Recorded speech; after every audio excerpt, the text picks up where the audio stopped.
Hello everyone, welcome to my channel. Today in this video I'm going to show you how to exit group and delete group community group on WhatsApp. Before starting this video, please subscribe my channel. First of all, you have to open your WhatsApp and tap on any group you want to exit or delete.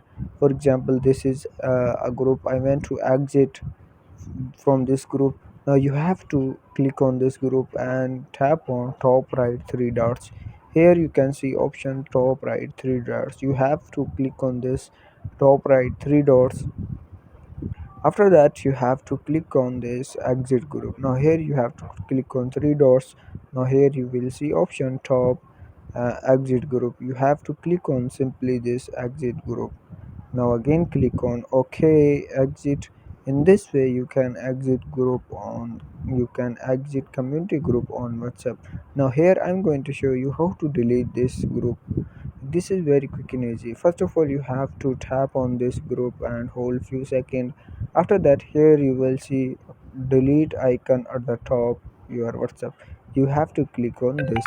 Now again here you have to click on this, and here you have to click on this included media and click on delete group.